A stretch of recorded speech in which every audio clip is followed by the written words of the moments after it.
గత సంవత్సరం ప్రభుత్వ నిర్లక్ష్యం వల్ల సకాలంలో ఈ పంప్ హౌస్ మోటార్లు ఆన్ చేయకపోవడం వల్ల 60,000 ఎకరాల్లో పంట నష్టం జరిగింది.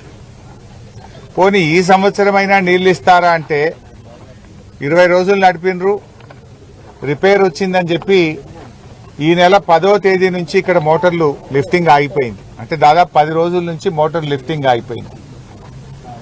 ఇక్కడ మోటార్ల నుంచి పంపింగ్ ఆగిపోవడం ద్వారా అటు జనగామ జిల్లా, ఇటు పాలకుర్తి, ఇటు స్టేషన్ గన్పూర్, గండిరామారం రిజర్వాయర్ కు లిఫ్టింగ్ ఆగిపోయింది. ఇలా గండిరామారం లిఫ్ట్లు ఎందుకు నడుస్తలేవు అంటే వాటర్ లెవెల్ లేదు అంటున్నారు.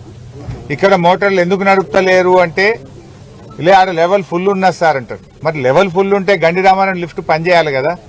అక్కడనేమో నీళ్లు లేవు అని గండిరామారము తదితర లిఫ్ట్లన్నీ ఆఫ్ చేసినారు. ఇక్కడేమో మోటార్లు నడుస్తలేవు. అసలు విషయం ఏందో తెలుసుకుందామని చెప్పి మేము దేవన్నపేట పంప్ హౌస్కి వస్తే రిపేర్ వచ్చింది సార్, మాకు సాఫ్ట్వేర్ ప్రాబ్లం వచ్చింది, మాకు మోటార్లలో ప్రాబ్లం వచ్చింది అని చెప్తున్నారు. గత సంవత్సరం మంత్రులు వచ్చి హడావిడిగా మేము థర్డ్ ఫేజ్, అసలు ఈ థర్డ్ ఫేజ్ చేసిందే బీఆర్ఎస్ పార్టీ. 99.5% పనులు బీఆర్ఎస్ పార్టీయే పూర్తి చేసింది. కేవలం ఒక 1%, 0.5% పనులే మిగిలి ఉండే. ఆ పైన రూఫ్ ఒకటి, కొద్దిపాటి కనెక్షన్స్ తప్ప 99% బీఆర్ఎస్ ప్రభుత్వమే ఈ పనులన్నీ పూర్తి చేసింది. వరల్డ్స్ లార్జెస్ట్ టనల్ ఇది. సింగిల్ టనల్ ఒకటి ఎక్కడైనా కట్టిందంటే ఇదే టనల్. ఈ టనల్ రామప్ప నుంచి ఉనికిచెర్ల వరకు 49.5 కిలోమీటర్ల టనల్ ఇది. అంటే ఒక సింగిల్ టనల్, ఇరిగేషన్ టనల్ ప్రపంచంలో అతిపెద్ద టనల్ ఏదంటే ఇది 49.5 కిలోమీటర్ల టనల్.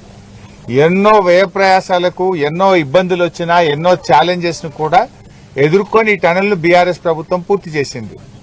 అండ్ ఇక్కడ ఉన్న పంప్ హౌస్ ఏదైతే ఉందో ఇది ఇండియాలో కాదు దేశం ప్రపంచంలోనే లోతైనటువంటి పంప్ హౌస్. 155 మీటర్ల లోతైనటువంటి పంప్ హౌస్, 25 మీటర్స్ డయా షాఫ్ట్ తోని 155 మీటర్ల లోతైన పంప్ హౌస్. ఇవన్నీ కూడా బీఆర్ఎస్ హయాంలోనే పూర్తి చేశాం. కానీ ఇలా కాంగ్రెస్ పార్టీ నిర్లక్ష్యం వల్ల వరంగల్ జిల్లాలో దేవాదుల రైతులకు తీవ్రమైన అన్యాయం జరుగుతూ ఉంది. ఆ రోజు దేవాదులకు అన్యాయం చేసింది కాంగ్రెస్ పార్టీ. 10 ఏళ్ల కాంగ్రెస్ పాలనలో దేవాదుల ప్రాజెక్టు పనులు నత్తనడిక నడిచాయి. మళ్లీ ఈ రోజు కాంగ్రెస్ ప్రభుత్వం అధికారంలోకి వచ్చి 2.5 సంవత్సరాలుగా వస్తుంటే దేవాదుల ప్రాజెక్టు పనులు ఎక్కడేసిన గొంగల అక్కడే అన్నట్టు 2.5 సంవత్సరాలుగా అంగుళం కూడా ముందుకు పోవడం లేదు. అసలు దేవాదుల ప్రాజెక్టును అద్భుతంగా తీర్చిదిద్దింది కేసీఆర్ గారు. ఆ రోజు గతంలో దేవాదుల ప్రాజెక్టును నాటి తెలుగుదేశం కాంగ్రెస్ పాలనలో అక్కడ నది మీద బ్యారేజ్ లేకుండా నది ప్రవాహంలోనే నీళ్లు తీసుకుంటామంటే 100 రోజులు కూడా నదిలో నీళ్లు అందని పరిస్థితి, 100 రోజులు కూడా దేవాదుల మోటార్లు పనిచేయని పరిస్థితి.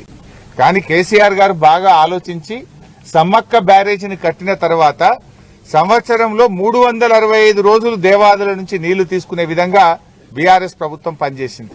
ఇలా సమ్మక్క బ్యారేజ్ కట్టడం వల్లనే 365 రోజులు దేవాదుల పంపింగ్ చేసుకునే అవకాశం వచ్చింది. ఇలా ఆనాడు 25 టీఎంసీలు మాత్రమే దేవాదులకు నీటి కేటాయింపులుంటే నాటి కేసీఆర్ గారి ప్రభుత్వం దేవాదుల నీటి కేటాయింపులను 60 టీఎంసీలకు పెంచి ఈ జిల్లాలో 6.5 లక్షల ఎకరాలకు దేవాదుల కింద నీళ్లు ఇవ్వడానికి ప్రణాళికలు చేసింది, పనులు చేసింది బీఆర్ఎస్ ప్రభుత్వం. ఉమ్మడి ఆంధ్రప్రదేశ్ లో అంటే 15 ఏళ్ల తెలుగుదేశం కాంగ్రెస్ రెండు ప్రభుత్వాలు కలిపి దేవాదుల కింద ఇచ్చిన ఆయకట్టు కేవలం 47,000 ఎకరాలు. కానీ బీఆర్ఎస్ ప్రభుత్వం వచ్చిన తర్వాత ఆ ఆయకట్టును 3,17,000 ఎకరాలకు మేము పెంచాం. 47,000 ఎకరాల నుంచి దేవాదుల ఆయకట్టును బీఆర్ఎస్ హయాంలో 3,17,000 ఎకరాలకు మేము పెంచడం జరిగింది. మరి 2.5 ఏళ్లైంది కాంగ్రెస్ గవర్నమెంట్ వచ్చి, ఒక్క ఎకరానికి అదనంగా నీళ్లు ఇచ్చిండ్రా? ఉన్న మోటార్లు కూడా మీకు నడపచేతనైతలేదు.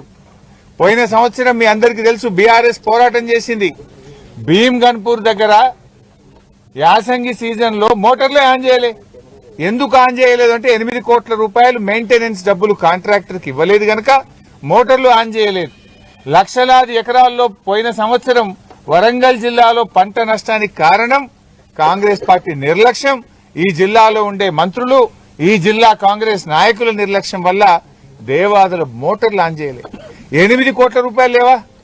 8 కోట్లు మెయింటెనెన్స్ కి ఇవ్వకపోవడం వల్ల మోటార్లు ఆన్ చేయలే. బీఆర్ఎస్ పోరాటం చేస్తే 45-50 రోజుల తర్వాత అప్పుడు 8 కోట్లు ఇచ్చి మోటార్లు ఆన్ చేసిండ్రు. 45-50 రోజుల్లో ఎన్ని నీళ్లు లిఫ్ట్ చేస్తుండే, ఎన్ని లక్షల ఎకరాలకు నష్టం చేసిండ్రు. దాదాపు 700-800 కోట్ల రూపాయల పంట నష్టం గత సంవత్సరము జరిగింది. ఇప్పుడు కూడా మా బాధ ఏంటంటే మీరే సాక్ష్యం, లోపల పోయి చూస్తే 3 మోటార్లకు 3 స్విచ్ ఆఫ్ ఉన్నాయి.